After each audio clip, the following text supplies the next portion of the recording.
ಏನೇ ಬರಲಿ. Hi all, welcome back to my new blog. ಎಲ್ಲರೂ ಹೆಂಗದಿರಿ? ಎಲ್ಲರೂ ಆರಾಮಿದ್ದೀರಿ ಅನ್ಕೊತೀನಿ. ನಾನು ಸೂಪರ್ ಫೈನ್ ಆಗಿದ್ದೀನಿ. ಸ್ವಲ್ಪ ಹುಷಾರಿಲ್ಲ, ಅದಕ್ಕಾಗಿ ಫುಲ್ ಪ್ಯಾಕ್ ಆಗಿ ಜಾಕೆಟ್ ಎಲ್ಲ ಹಾಕ್ಕೊಂಡ್ಬಿಟ್ಟಿನಿ. ಕ್ಲೈಮೇಟ್ ಹಂಗೈತಿ ಫ್ರೆಂಡ್ಸ್, ಫುಲ್ಲು ವೆದರ್ ಕೋಲ್ಡ್. ನಮ್ಮೂರಾಗಂತೂ ಫುಲ್ ಸಿಕ್ಕಾಪಟ್ಟೆ ಮಳೆ ಐತಿ. ಹೊರಗೆ ಹೋಗೋಕ್ಕಾಗತ್ತಿಲ್ಲ, ಅಷ್ಟು ಮಳೆ. ಮತ್ತು ನನಗೆ ಕಾಲೊಂದು ಉಳ್ಕಿತ್ತಲ್ಲ, ಇವಾಗ ಸ್ವಲ್ಪ ಕಾಲು ಆರಾಮಾಗೈತಿ. ಬಟ್ ಇವಾಗ ಸ್ವಲ್ಪ ಕೆಮ್ಮು, ಒಂಥರ ಕೋಲ್ಡ್ ಆಗೋ ಥರ ಅನ್ಸಾಗೈತಿ. ಫುಲ್ ಕೆಮ್ಮು ಬರತೈತಿ, ಗಂಟಲೆಲ್ಲ ಕೆರೆದು ಹಂಗೆ ಪದೇ ಕೆಮ್ಮೋದು ಹಂಗೆ ಆಗ್ಬಿಟ್ಟೈತಿ. ಅದಕ್ಕಾಗಿ ಇವತ್ತು ವಿಡಿಯೋ ಮಾಡೋಕ್ಕೆ ರೀಸನ್ ಏನು ಅಂದರೆ, ತುಂಬ ದಿವಸದಿಂದ ಈ ವಿಡಿಯೋ ಮಾಡಬೇಕು ಅಂತಲೇ ಅಂದ್ಕೊಳ್ಳೋದಿದೆ. ಬಟ್ ಮಾಡೋಕ್ಕೇ ಆಗತ್ತಿದ್ದಿಲ್ಲ ನನಗೆ. ಸ್ವಲ್ಪ ಹಂಗೆ ಕೆಲಸಗಳು ಬ್ಯಾಕ್ ಟು ಬ್ಯಾಕ್ ಬಂದಿದ್ದಕ್ಕಾಗಿ ಇದನ್ನು ಮಾಡೋಕ್ಕಾಗಲಿಲ್ಲ, ಡಿಲೇ ಆಗಿಬಿಡ್ತು. ಏನು ಅಂತಂದರೆ, ನಾನು ಒಂದು 8 ಮಂತ್, ನನ್ನ ಮಗಳು 3 ತಿಂಗಳು ಪಾಪು ಇದ್ಲು, ಅವಾಗ ಒಂದು ವಿಡಿಯೋ ಮಾಡಿದ್ದೆ ನಾನು. ಆ್ಯಕ್ಚುಲಿ ಒಂದು ವ್ರತ ಮಾಡಿದ್ದೆ ನಾನು, ರಾಯರ ವ್ರತ ಮಾಡಿದ್ದೆ. ಸೊ ಅದನ್ನು ಸ್ವಲ್ಪ ಜನ ಕೇಳಿದ್ರು ನನಗೆ, ಈ ವ್ರತದ ಬಗ್ಗೆ ಹೇಳ್ರಿ, ನಾವು ಮಾಡ್ತೀವಿ ಅಂತಂದು. ಸೊ ಅದಕ್ಕಾಗಿ ನಾನೇನು ಮಾಡಿದ್ದೆ, ಒಂದು ವಿಡಿಯೋ ಮಾಡಿದ್ದೆ.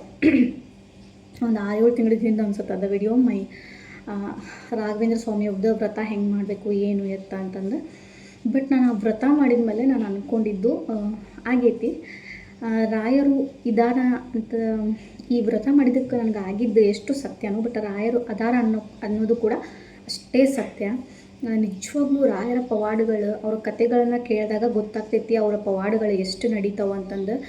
ನನಗೆ ಕಷ್ಟ ಅಂತ ಬಂದ ತಕ್ಷಣ ನಾನು ಫಸ್ಟ್ ನೆನೆಸ್ಕೊಳ್ಳೋದು ರಾಯರನ್ನ ನೆನೆಸ್ಕೊಂಡ ತಕ್ಷಣ ಒಂಥರ ಆ ಕಷ್ಟ ಪರಿಹಾರ ಆಗಲಿಲ್ಲ ಅಂದರೂ ಕೂಡ ಆವಾಗಿನ ಮಟ್ಟಿಗೆ ಸ್ವಲ್ಪ ಆರಾಮಂತ ಅನಿಸುತ್ತೆ.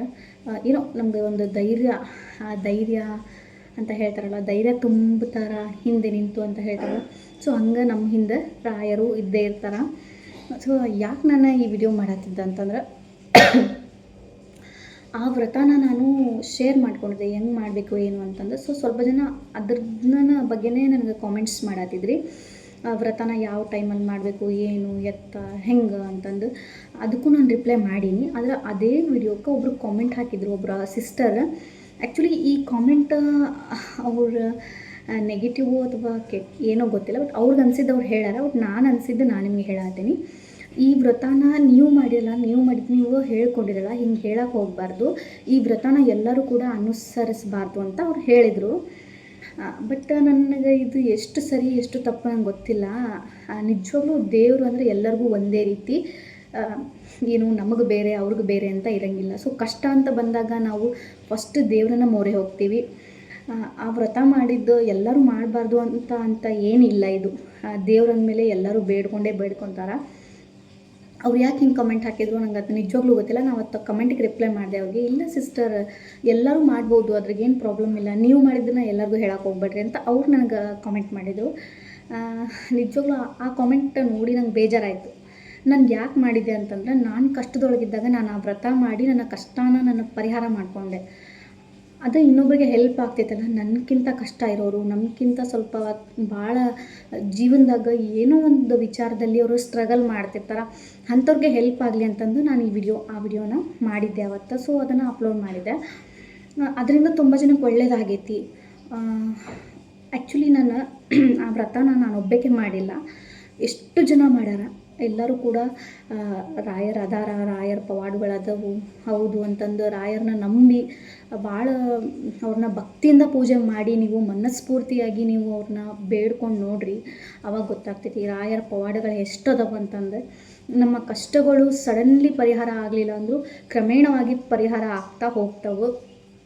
ಸಿಸ್ಟರ್, ನೀವು ಈ ವಿಡಿಯೋ ನೋಡಾತಿದ್ರೆ ಅಂದ್ರೆ, ನೀವು ನಮ್ಗೆ ಕಾಮೆಂಟ್ ಮಾಡಿದ್ರಲ್ಲ, ಈ ವಿಡಿಯೋ ನೀವು ನೋಡಾತಿದ್ರೆ ಅಂದ್ರೆ ಪ್ಲೀಸ್ ಬೇಜಾರು ಮಾಡ್ಕೊಳಕ್ಕೆ ಹೋಗ್ಬೇಡಿ. ಆ ಒಂದು ಕಮೆಂಟಿಂದ ನಂಗೆ ಅವತ್ತು ನಿಜವಾಗ್ಲೂ ಭಾಳ ಬೇಜಾರಾಗಿತ್ತು. ಬಟ್ ಅದ್ರ ಬಗ್ಗೆ ನಾನು ಮಾತಾಡಲೇಬೇಕು ಅಂತ ನನ್ನ ಅಂದ್ಕೊಂಡಿದ್ದೆ, ಬಟ್ ಮಾತಾಡೋಕ್ಕಾಗಿರಲಿಲ್ಲ ನನಗೆ. ಸೊ ಇವತ್ತು ನಾನು ಅದನ್ನು ಮಾತಾಡತ್ತೀನಿ. ದೇವರು ಅಂದರೆ ಎಲ್ರಿಗೂ ಒಂದೇ ರೀತಿ, ನಮಗೆ ಬೇರೆ ಅವ್ರಿಗೆ ಬೇರೆ ಅಂತ ಇರೋಂಗಿಲ್ಲ. ಬಟ್ ನಾವು ಪೂಜೆ ಮಾಡೋ ವೇ ಬೇರೆ ಇರ್ತವೆ ಅಷ್ಟೇ. ಸ್ವಲ್ಪ ರಿಚ್ ಇದ್ದವರು ಜಾಸ್ತಿ ಎಕ್ಸ್ಪೆನ್ಸಿವಿಂದ ಪೂಜೆ ಮಾಡ್ತಾರೆ. ನಮ್ಮ ಕೈಲಿ ಎಷ್ಟಾಗ್ತೈತಿ ಅಷ್ಟು ನಾವು ದೇವ್ರು ಯಾವತ್ತೂ ನನಗೆ ಆಡಂಬರವಾಗಿ ಪೂಜೆ ಮಾಡಿ ಅಂತ ಯಾವತ್ತೂ ಕೇಳೋಂಗಿಲ್ಲ. ನೀವು ಸಿಂಪಲ್ಲಾಗಿ ಒಂದು ಫೋಟೋ ಇಟ್ಟು ಹಾರ ಹಾಕಿ ಮನಸ್ಫೂರ್ತಿಯಾಗಿ ನೀವು ಅವ್ರನ್ನ ಬೇಡಿಕೊಂಡು ಆರಾಧನೆ ಮಾಡಿದ್ರೆ ನಿಜವಾಗ್ಲೂ ಖಂಡಿತ ಒಳ್ಳೆಯದಾಗೇ ಆಗ್ತೈತಿ. ಇದು ನನ್ನ ಅನಿಸಿಕೆ. ನಾನು ನಿಜವಾಗ್ಲೂ ರಾಯರನ್ನ ನಾನು ಭಾಳ ನಂಬ್ತೀನಿ. ಆ್ಯಕ್ಚುಲಿ ನನ್ನ ಜೀವನದಾಗ ಪರ್ಸ್ನಲಿ ನನಗೆ ರಾಯರ ಒಂದು ಪವಾಡನ ಮಾಡ್ಯಾರ ಒಂದು ಸತಿ. ಅದನ್ನ ಇನ್ನೊಂದು ಸತಿ ಯಾವಾಗಾದರೂ ನಾನು ಹೇಳ್ಕೊತೀನಿ. ನಾನು ಈ ಸ್ಯಾರಿ ಬಿಸ್ನೆಸ್ ಸ್ಟಾರ್ಟ್ ಮಾಡುವಾಗ ಮೊದಲು ರೀಸೆಲಿಂಗ್ ಮಾಡ್ತಿದ್ದೆ ಅಂತ ಹೇಳಿದ್ನಲ್ಲ, ಆಮೇಲೆ ಸ್ಯಾರಿ ಬಿಸ್ನೆಸ್ ಸ್ಟಾರ್ಟ್ ಮಾಡಬೇಕು ಅಂತ ಅಂದ್ಕೊಂಡಿನಪ್ಪ. ದೇವರೇ ರಾಯರು ಪ್ಲೀಸ್ ನನಗೆ ನೀವು ಆಶೀರ್ವಾದ ಮಾಡಿರಿ, ಯಾವುದಾದ್ರೂ ಮೂಲಕ ನೀವು ಆಶೀರ್ವಾದ ಮಾಡಿರಿ. ಮಾಡಬೇಕಾ ಬೇಡವಾ ನಂಗೆ ಗೊತ್ತಾಗತ್ತಿಲ್ಲ. ಯಾಕಂದ್ರೆ ಬಿಸ್ನೆಸ್ ಮಾಡೋದು ನಾಟ್ ಎ ಈಸಿ, ಅಷ್ಟೇ ರಿಸ್ಕ್ ಇರುತ್ತೆ. ಮನ್ಯಾಗ ಕೂಡ ಒಪ್ಕೊಳತ್ತಿದ್ದಿಲ್ಲ, ನಮ್ಮ ಮನ್ಯಾಗ ಬೇಡ ಅಂತಲೇ ಹೇಳಿದರು. ಆದರೂ ಕೂಡ ನಾನು ಹಠ ಬಿದ್ದು ನಾನು ಮಾಡ್ತೀನಿ ಅಂತಂದು ಫಸ್ಟ್ ಒಂದು ದೇವ್ರನ್ನ ಕೇಳಿಬಿಡೋಣ ಅಂತ ದೇವ್ರನ್ನ ಕೇಳಿದ್ದೆ. ದೇವರು ಅದಕ್ಕೆ ಸೂಚನೆ ಕೊಟ್ಟರು, ರಾಯರು ಸೂಚನೆ ಕೊಟ್ಟರು. ನಮ್ಮ ಮನೆಗೆ ನಾನು ದೀಪ ಹಚ್ಚಿ ಹಿಂಗೆ ಬೇಡ್ಕೊಂಡು ಕೈ ಮುಗಿದು ಕೇಳ್ಕೊಂಡಾಗ ಒಂದು ದೀಪ ಸರಿದು ಮುಂದೆ ಬಂದುಬಿಡ್ತು. ನನಗೆ ಒಂಥರ ಫುಲ್ ಅವತ್ತು ನನಗೆ ಏನಾಯಿತು ಗೊತ್ತಾಗಲಿಲ್ಲ. ಫುಲ್ ಒಂಥರ ಮಿರಾಕಲ್ ಅನ್ನಿಸ್ಬಿಡ್ತು. ನಿಜವಾಗ್ಲೂ ದೇವ್ರು ಅದಾನ, ದೇವ್ರು ಇದ್ದಿದ್ದಕ್ಕೆ ನಾವು ಇಷ್ಟು ಹಿಂಗಿದ್ದೀವಿ. ದೇವರೇ ಇರಲಿಲ್ಲ ಅಂದರೆ ನೋವೇ ಆಗಂಗಿಲ್ಲ. ನೀವು ದೆವ್ವಗಳದಂತ ಎಷ್ಟು ನಂಬ್ತಿರೋ ಹಂಗೆ ದೇವರು ಅದನ್ನಂತನೂ ಹಾಗೆ ನಂಬ್ರಿ. ಇಷ್ಟು ಹೇಳೋಕ್ಕೆ ಇಷ್ಟಪಡ್ತೀನಿ. ಪ್ಲೀಸ್ ಇನ್ನೊಂದು ಸತಿ ಹಾಗೆಲ್ಲ ಕಾಮೆಂಟ್ ಮಾಡೋಕ್ಕೆ ಹೋಗಬೇಡ್ರಿ. ಅವ್ರಿಗೆ ಬೇರೆ ನಮಗೆ ಬೇರೆ ಯಾವತ್ತೂ ಇರೋಂಗಿಲ್ಲ. ಇದನ್ನು ನಾನು ಹೇಳಕ್ಕೆ ಬಂದೆ ಅಷ್ಟೇ, ಮತ್ತೇನಿಲ್ಲ. ಆ ಮಾತನ್ನು ಅವ್ರು ಎದಕ್ಕಂದ್ರೂ ನನಗೆ ಅದು ಗೊತ್ತಿಲ್ಲ.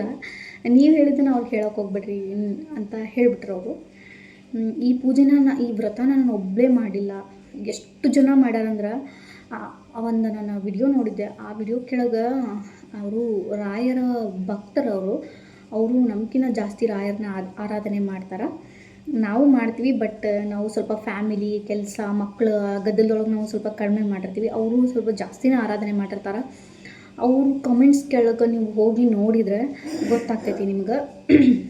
ಅವರು ಎಷ್ಟು ಜನ ಭಕ್ತರು ಹೌದು ಇದು ಯಶಸ್ಸಾಗೈತಿ, ನಮ್ಗೆ ಈ ವ್ರತ ಯಶಸ್ವಿ ಆಗೈತಿ ಅಂತಂದು ಎಷ್ಟು ಜನ ಹೇಳ್ತಾರೆ ಗೊತ್ತಾಗ್ತೈತಿ ನಿಮ್ಗೆ. ಅಷ್ಟೇ ಹೇಳಕ್ಕೆ ಬಂದೆ ಫ್ರೆಂಡ್ಸು, ಮತ್ತೇನೂ ಇಲ್ಲ. ಓಕೆ, ಎಲ್ಲರೂ ಹೆಂಗದಿರಿ? ಆರಾಮಿದ್ರಲ್ಲ? ನಾನಂತರೂ ಸ್ವಲ್ಪ ಆರಾಮಿಲ್ಲ, ಅದಕ್ಕೆ ವಿಡಿಯೋನೂ ಮಾಡಿಲ್ಲ. ನಾನು 2 ದಿನ ಆಯಿತು ನಾನು ಯಾವುದೇ ವಿಡಿಯೋ ಪೋಸ್ಟ್ ಮಾಡಿಲ್ಲ. ಜಸ್ಟ್ ಶಾರ್ಟ್ಸ್ನ ಪೋಸ್ಟ್ ಮಾಡತ್ತೀನಿ ಅಷ್ಟೇ. ಬಟ್ ಲಾಂಗ್ ವಿಡಿಯೋ ಅಂತೂ ಶೂಟ್ನೂ ಮಾಡ್ಕೊಂಡಿಲ್ಲ, ಮತ್ತು ಶೂಟೇ ಮಾಡ್ಕೊಂಡಿಲ್ಲ. ಪೋಸ್ಟ್ ಇಲ್ಲಿಂದ ಮಾಡಬೇಕು. ಕಾಲು ನೋವು ಅದಕ್ಕಿಂತ ಸ್ವಲ್ಪ ನನಗೆ ಏನು ಕರೆಕ್ಟಾಗಿ ವಿಡಿಯೋಸ್ ಎಲ್ಲ ಶೂಟ್ ಮಾಡೋಕ್ಕಾಗಲಿಲ್ಲ. ಅದಕ್ಕಾಗಿ ಬಿಟ್ಟೇನಿ. ಮತ್ತು ಸ್ವಲ್ಪ ಹುಷಾರಿಲ್ಲದಕ್ಕಾಗಿ ಮತ್ತು ಇವತ್ತಿಂದ ವಿಡಿಯೋನ ಕಂಟಿನ್ಯೂ ಆಗಿ ಹಾಕ್ತೀನಿ. ಈ ವಿಡಿಯೋನ ಇವತ್ತೇ ಅಪ್ಲೋಡ್ ಮಾಡ್ತೀನಿ. ಓಕೆ, ಮತ್ತು ನೆಕ್ಸ್ಟ್ ವಿಡಿಯೋದಾಗ ಸಿಗ್ತೀನಿ. ಅಲ್ಲಿವರೆಗೂ ಟೇಕ್ ಕೇರ್, ಬೈ ಬೈ. ಮತ್ತು ನನ್ನಿಂದ ಏನಾದರೂ ತಪ್ಪಾಗಿ ಮಾತಾಡಿದ್ರೆ ಪ್ಲೀಸ್ ಕ್ಷಮೆ ಇರಲಿ. ನನಗನ್ಸಿದ್ದನ್ನು ನಾನು ಹೇಳೇನಿ ಅಷ್ಟೇ. ಮತ್ತು ಇದಕ್ಕೂ ಏನಾದರೂ ಕಾಮೆಂಟ್ ಮಾಡೋಕ್ಕೆ ಹೋಗ್ಬೇಡ್ರಿ. ದೇವ್ರ ವಿಚಾರದೊಳಗೆ ನಾವು ಯಾವತ್ತೂ ಇದು ಮಾಡ್ಕೊಳಕ್ಕೆ ಹೋಗಬಾರ್ದು. ಅಷ್ಟೇ ಹೇಳಕ್ಕೆ ಬಂದೆ ಫ್ರೆಂಡ್ಸ್, ಮತ್ತೇನಿಲ್ಲ. ಏನಾದರೂ ತಪ್ಪಾಗಿ ಮಾತಾಡಿದ್ರಿ ಪ್ಲೀಸ್ ಕ್ಷಮೆ ಇರಲಿ. ಮತ್ತು ನೆಕ್ಸ್ಟ್ ವಿಡಿಯೋದಾಗ ಸಿಗ್ತೀನಿ. ಬಾಯ್, ಲವ್ ಯು ಆಲ್.